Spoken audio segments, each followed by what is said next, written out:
Hello and नमस्ते। क्या आप जानते हैं फंजाई एक बहुत ही क्रिटिकल रोल प्ले करता है हमारे इकोसिस्टम में। I believe understanding fungi can help us appreciate benefit like improving soil fertility and producing life saving medicine. मेरा नाम है सालनी राव। मैं डिजिटल बायोलॉजी साइंस की डिजिटल रचयिता हूँ। आपको हमारा वीडियो पसंद आए तो लाइक करें, शेयर करें, साथ ही सब्सक्राइब करें, साथ ही बेल आइकन को प्रेस करना ना भूलें, जिससे कि आपको न्यू वीडियो की नोटिफिकेशन मिलती रहे। तो गाइस स्टार्ट करते हैं हम अपना टॉपिक। हमारा आज मैं कुछ फंजाई के कॉमन नेम लेकर आई हूँ, क्योंकि हमें पता है कि जो फंजाई है हमारे इकोसिस्टम में बहुत ही ज़्यादा एक क्रिटिकल रोल प्ले करता है, जिससे कि हमारा क्या होता है कि बहुत सारे यूजेस हम टेक्नोलॉजी में भी करते हैं, मेडिसिन बनाने में भी करते हैं, और अपने सॉइल को फर्टिलिटी करने में भी हमें इनकी यूज करने हैं। तो हम यहाँ पर कुछ कॉमन नेम और कुछ साइंटिफिक नेम को देखने वाले हैं, जो फंजाई हमारे इकोसिस्टम में मिलती है या हमारे सराउंडिंग में। तो साइंटिफिक नेम और कॉमन नेम, जैसे कि ओमाइसिटीज। ओमाइसिटीज को एग फंजाई भी बोलते हैं। क्या बोलते हैं? Egg fungi. ऐसे जाइगोमाइसिटीज है, इसको कॉन्जुगेटिव फंजाई बोलते हैं। क्या बोलते हैं? Conjugative fungi. फाइकोमाइसिटीज ये क्या है? आपके एल्गल फंजाई होते हैं। इनमें क्या होता है कि फोटोसिंथेसिस की क्वालिटी होती है, और ये ग्रीन कलर के दिखते हैं फाइकोमाइसिटीज। क्योंकि हमने फंजाई में जब हमने माइक्रोबायोलॉजी स्टडी किया था तो फंजाई के हमें 4 ऑर्डर बढ़े थे। तो फाइकोमाइसिटीज, एस्कोमाइसिटीज, डिट्रोमाइसिटीज और आपका बेसिडोमाइसिटीज, ये चारों क्लास हमने बहुत अच्छे से देखे हुए हैं। एस्कोमाइसिटीज क्या है? आपका सेक फंजाई बोलते हैं। क्या बोलते हैं? सेक फंजाई, क्योंकि इसमें एस्कस का फॉर्मेशन होता है, जो कि एक बॉडी के अंदर होता है। एस्कोफोर के अंदर होता है। तो ये क्या होता है? एक्सोस्पोर्स होते हैं। फिर बेसिडोमाइसिटीज, बेसिडोमाइसिटीज को क्लब फंजाई बोलते हैं। एस्कस का याद है आपको कैसा था? ये इस तरह, ये एस्कस 4 है और यहाँ पर आपके क्या एस्कस प्रेजेंट है। वहीं आपके बेसिडोमाइसिटीज में क्या होता है? ये बेसिडियो 4 है और आपके बेसिडिया बाहर की तरफ, तो ये क्या होते हैं? एक्सोस्पोर्स होते हैं। बेसिडियोमाइसिटीज आपका क्लब फंजाई, और डेट्रोमाइसिटीज को इम्परफेक्टिव फंजाई बोलते हैं, या फिर डस्टबिन ऑफ फंजाई भी बोलते हैं। क्यों बोलते हैं इसे इम्परफेक्टिव फंजाई? क्योंकि इसमें सेक्सुअल जो आपका ऑर्गन होता है या सेक्सुअल टमी, इसमें क्या होता है? एब्सेंट होता है। सेक्सुअल मीन कुछ भी नहीं होता है इसमें। सेक्सुअल टेक्निक पूरी तरह से एब्सेंट होती है, इसलिए इसे डस्टबिन ऑफ फंजाई। जितनी भी फंजाई है जिनमें आपको सेक्सुअल एक्टिविटी देखने को नहीं मिलती है, वो सारी की सारी हमारे ड्यूट्रोमाइसिटीज क्लास में पास कर दी जाती है। क्यों? क्योंकि ये क्या है? आपका डस्टबिन ऑफ फंजाई। फिर आता है स्पोरोलिग्ना। स्पोरोलिग्ना में आपका वाटर मोल्ड आते हैं, या इन्हें कॉटन मोल्ड भी बोलते हैं। क्या? कॉटन मोल्ड या वाटर मोल्ड। फिर आता है आपका फिलोबोअस। फिलोबोअस आपके इसे क्या बोलते हैं? शूट गन बोलते हैं, शूट गन फंजाई बोलते हैं, या शूट गन आपका क्या बोलते हैं? मोल्ड बोलते हैं। स्क्वैटरीजिंग मोल्ड बोलते हैं, या हेड थ्रोअर मोल्ड बोलते हैं।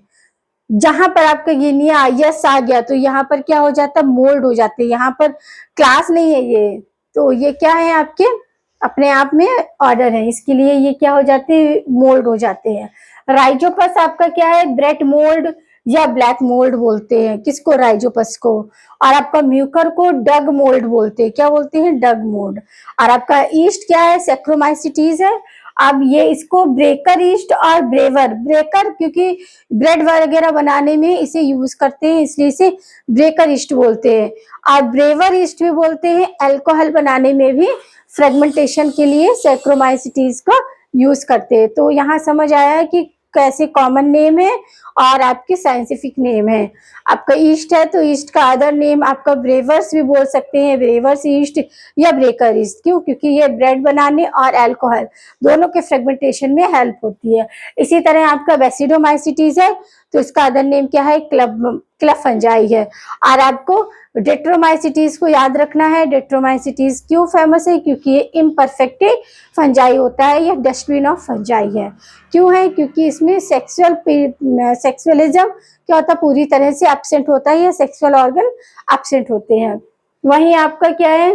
फाइगोमाइसिटीज ये क्या है आपका एल्गल एल्गी होता है, यानी कि इसमें कुछ जो होते हैं वो क्या होते हैं फोटोसिंथेसिस को शो करते हैं। यहाँ पर ही समझ आया। अभी नेक्स्ट हम और आगे देखेंगे।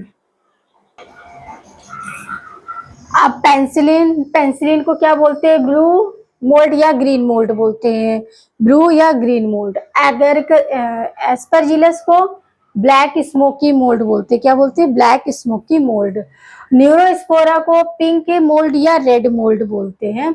और मॉशेला को क्या बोलते हैं? मोरेस या गुच्छी, या फिर इसे स्पंज एस भी बोलते हैं। क्या बोलते हैं? स्पंज एस भी बोलते हैं। ट्यूबर फंजाई को क्या बोलते हैं? टफलेट्स। क्या बोलते हैं? टफलेट्स बोलते हैं। पेजिजा को क्या बोलते हैं? कप फंजाई बोलते हैं। क्या बोलते हैं? Cup fungi.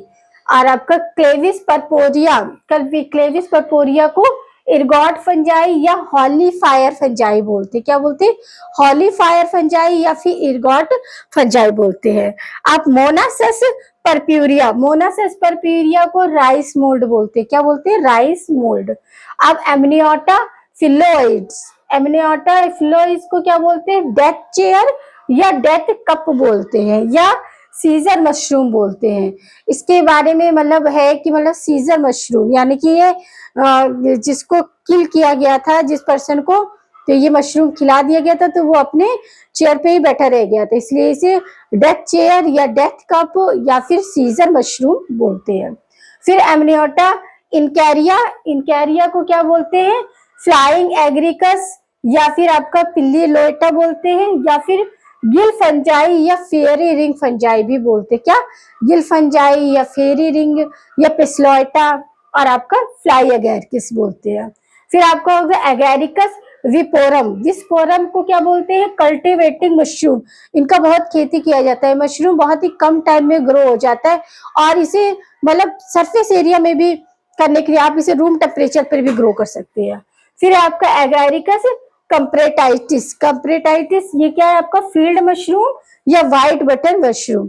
तो ये आपके क्या है? कॉमन नेम है। जैसे कि आपका पेंसिलिन का क्या है? ब्लू मोल्ड या ग्रीन मोल्ड।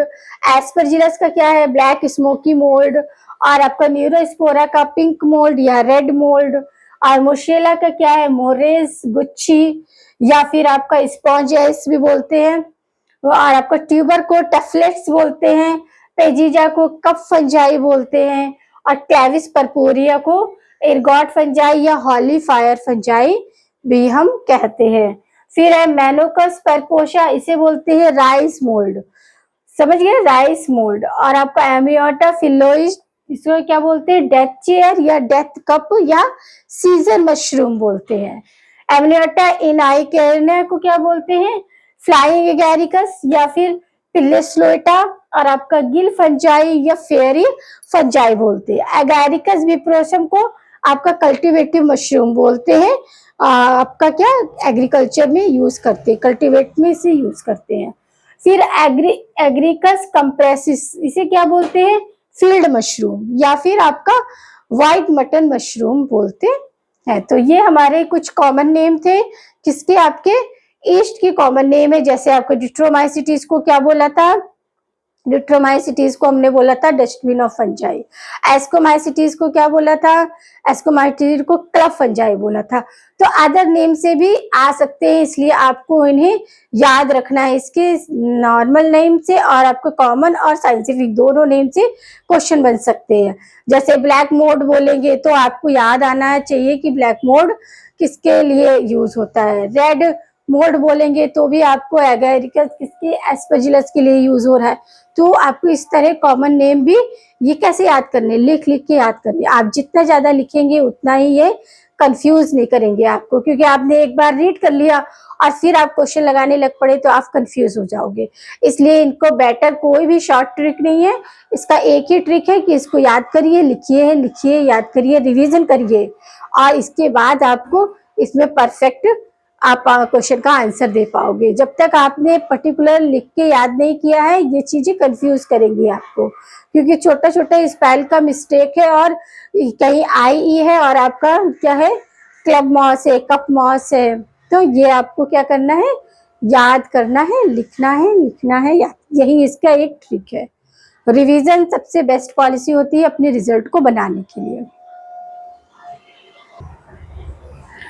आप देखेंगे हम एगैरिकस फिलोकैप्स, एगैरिकस फिलोकैप्स का स्कैटर्ड मशरूम कहते हैं। क्या बोलते हैं? Scattered mushroom. पॉलीपोरस को क्या बोलते हैं? वुड फंजाई या फिर बकेट फंजाई बोलते हैं। क्या बोलते हैं? Bucket fungi. और आपका लाइकोपर्डन को क्या बोलते हैं? गैंट, आपका जेंट पफ बॉल। क्या बोलते हैं? जेंट पफ बॉल बोलते हैं लाइकोपर्डन को। और न्यूडोलेरिया को आपका बर्ड नेस्ट फंजाई बोलते हैं। साइट्रस को भी आपका क्या बोलते हैं? वर्ल्ड नेस्ट फंजाई ही बोलते हैं। इन दोनों को ही, न्यूडोरेरिया और साइनेथस, इन दोनों को ही आपके क्या बोलते हैं? वर्ल्ड नेस्ट फंजाई बोलते हैं। ये कॉमन है, आपको याद रखना है कि न्यूटेरिया दिया होगा तो भी आपका वर्ल्ड नेस्ट फंजाई होगा, और साइथेरस लिखा होगा तो भी आपका वर्ल्ड नेस्ट फंजाई होगा।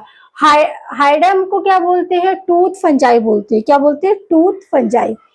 एडमिलेट्रा को क्या बोलते हैं? हनी मशरूम बोलते हैं, अल्मीरेटा। फिर आपका क्लेवेरिया, क्लेवेरिया को बोलते हैं कोरल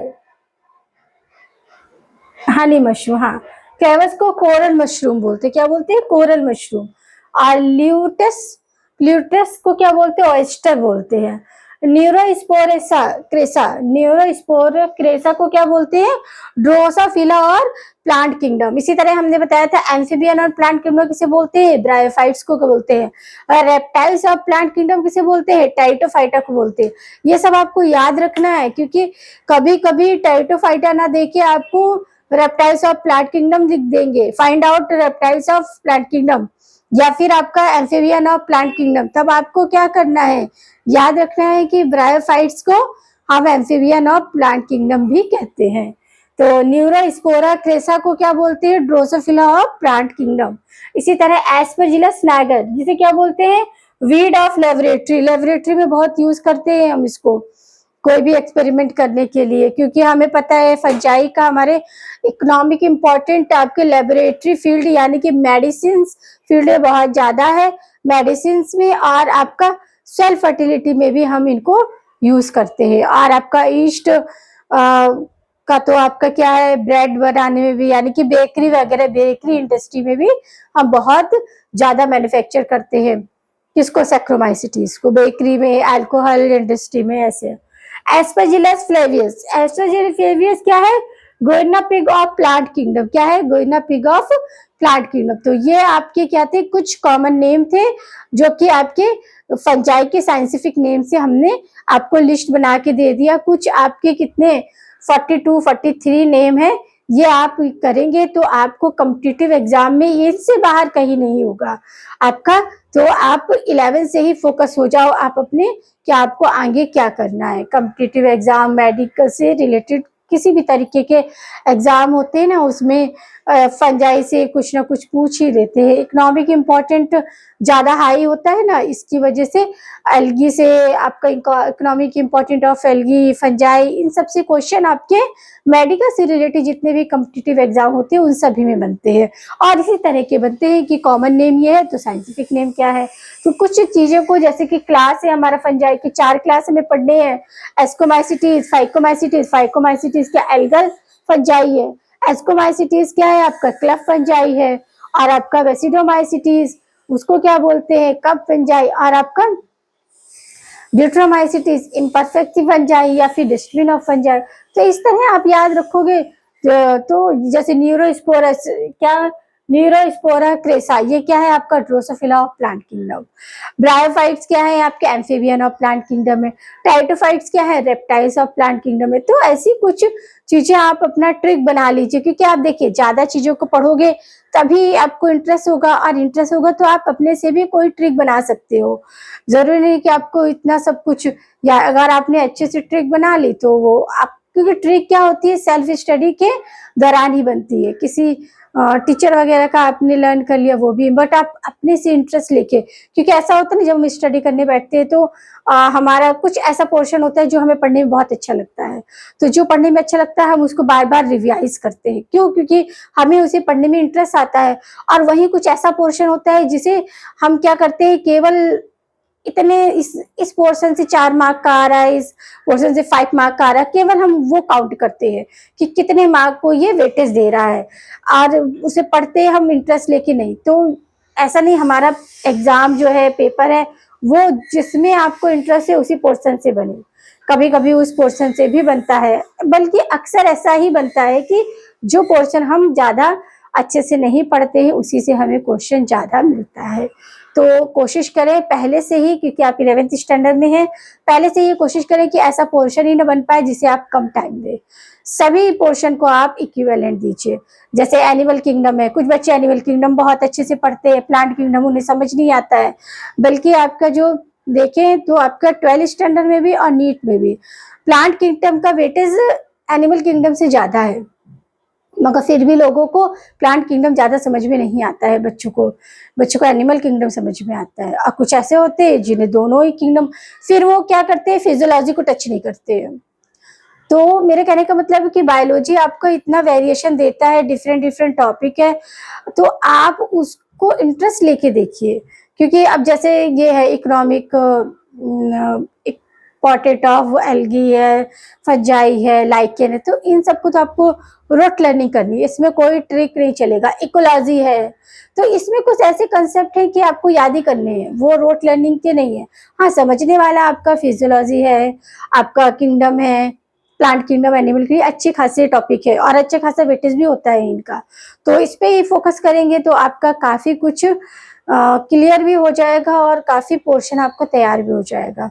क्योंकि फिजियोलॉजी में आपका वैसे तो देखा जाता है लोकोमोशन से ज्यादा क्वेश्चन बनते हैं, मगर फिर भी सभी को देखना चाहिए, चाहे फिर वो सर्कुलेटरी सिस्टम हो, डाइजेस्टिव सिस्टम हो। तो ऐसा है, इंटरेस्ट कैसे होता है, बार बार पढ़ने से होता है। कोई भी चीज एक बार में आए ये जरूरी नहीं। क्लास में इतने बच्चे होते, सबको एक जैसे मार्क नहीं आते। इसी तरह जब आप पढ़ने बैठते हो तो आपकी बुक में डिफरेंट टॉपिक होते हैं, बट आपको किस टॉपिक में इंटरेस्ट आता है वो आप पर डिपेंड करता है, किसे आप कॉन्सेंट्रेट होके बिल्कुल इंटरेस्टिंग वे से पढ़ते हैं। तो किसी चीज में अगर इंटरेस्ट नहीं है तो उसे टाइम दीजिए।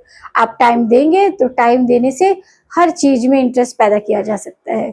क्योंकि हमें कोई चीज अच्छा नहीं लगता है तो हम उसे टाइम देते हैं, उसे समझते हैं, और जितना ज्यादा टाइम देंगे उतना ज्यादा हम उसके बारे में काफी कुछ कंसेप्ट भी क्लियर कर लेते हैं। इसलिए ऐसा कोई पोर्शन ना बनाए जिससे कि आपको ये लगे कि इस पोर्शन में इतना वेटेज है और ये पोर्शन हमें पढ़ने में अच्छा नहीं लगता। जेनेटिक्स है, उसे भी बच्चे कम पसंद करते हैं। तो ऐसा नहीं है कि मतलब आपको सिर्फ बायोलॉजी से रिलेटेड कुछ टॉपिक में ही इंटरेस्ट है, सभी में इंटरेस्ट करना चाहिए, क्योंकि वेटेज तो सभी को लेके ही बनता है। तो मिलते हैं अपने नेक्स्ट पार्ट में एक नए टॉपिक के साथ, एक नए कंसेप्ट के साथ। पढ़ते रहिए और अपने नोट्स को प्रिपेयर करते रहिए, रिवीजन करते रहिए।